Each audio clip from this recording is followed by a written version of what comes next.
আজকে মাকে রান্নাঘর থেকে ছুটি দিয়ে বললাম আজকে রান্নাটা আমি করি। তো বাড়িতে মাছ মাংস কিছু না থাকলেও ডিম ছিল। তো মা আর আমার জন্য যেহেতু লাঞ্চটা হবে, তাই দুটো ডিম দিয়ে আর আলু দিয়ে এই ডিমের কারিটা রান্না করে ফেললাম। তবে ডিমের কারি তো অনেক অনেক রকমভাবেই করে, আমি কিভাবে করলাম সেটা একটু আপনাদের সাথে শেয়ার করছি। আশা করি আপনাদের ভালোই লাগবে। আর এইভাবে একবার বানিয়ে খাবেন যেভাবে আমি করছি, খেয়ে দেখবেন মন্দ লাগবে না। প্রথমে আলুগুলোকে আর ডিমগুলোকে অল্প লবণ দিয়ে সিদ্ধ করে রেখেছিলাম। এবারে কড়ায় কিছুটা তেল দিয়ে আলুগুলোকে দিয়ে দেব, দিয়ে ভালো করে আলুগুলোকে লাল লাল করে ভেজে তুলব। বেশ ভালো করে আলুগুলোকে ভেজে তুলে রাখার পরে ডিমগুলো ভাজতে দেবো। অবশ্যই ডিমগুলোকে চিড়ে চিড়ে নিয়ে তারপরে ভাজবেন, নয়তো গরম তেলে ডিমগুলো পড়লে ডিমগুলো ফেটে যাবে। এবারে ডিমগুলোকে ভেজে তুলে রেখে ওই কড়াইয়ে কিছুটা গোটা জিরে ফোড়ন দেওয়া হলো। ফোড়নটা হয়ে গেলে এবার দিয়ে দেওয়া হচ্ছে পেঁয়াজ আর লঙ্কা কুচিটা। লঙ্কাটা আপনাদের পরিমাণ মতন যতটা ঝাল খাবেন ঠিক ততটাই দেবেন। আর লঙ্কা আর পেঁয়াজটা ভাজা ভাজা করার সময় দিয়ে দেওয়া হচ্ছে কেটে রাখা কিছুটা টমেটো। টমেটো আর পেঁয়াজটা অল্প একটু ভাজার পরে দিয়ে দেওয়া হচ্ছে কাশ্মীরি রেড চিলি পাউডার, অবশ্যই কালারের জন্য। আর চিনির বদলে দেওয়া হচ্ছে গুড়। কাশ্মীরি রেড চিলি পাউডার আর গুড়টা ঠিক এই পর্যায়ে দিলে কালারটা ভীষণ ভালো আসে। এরপরে দিয়ে দেওয়া হচ্ছে জিরের গুঁড়ো। আর অবশ্যই লো ফ্লেমে কিন্তু রাখবেন গ্যাস, নাহলে সমস্ত মশলা পুড়ে যাবে। পরে পড়ে যাচ্ছে আদা লঙ্কা বাটা, রসুন বাটা। অবশ্যই আমি বলেছি ঝালটা আপনাদের প্রয়োজন মতন খাবেন, আমি যেহেতু একটু ঝাল ঝাল করবো তাই লঙ্কা কুচিটা আগে দিয়েছিলাম।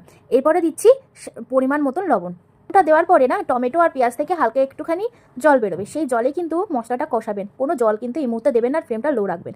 এরপরে পড়ে যাবে হলুদ গুঁড়ো। যেহেতু একটু দেরি করে হলুদ গুঁড়ো দিচ্ছি তাই হলুদের কাঁচা গন্ধ থেকে যাওয়ার ভয়টা একদমই পাবেন না, কারণ রান্নার প্রসেসটা দেখলেই বুঝতে পারবেন। এরপরে পড়ে গেল কিছুটা পরিমাণ ধনের গুঁড়ো।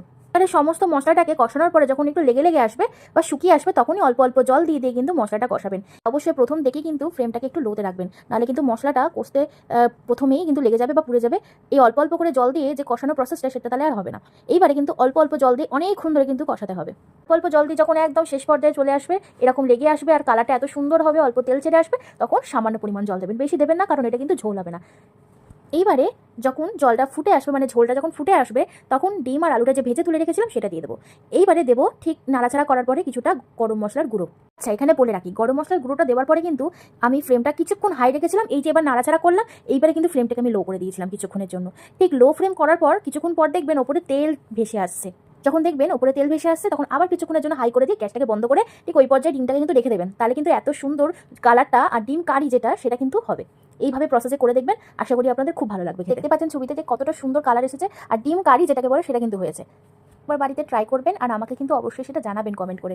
সাবস্ক্রাইব, লাইক, কমেন্ট করতে কিন্তু ভুলবেন না।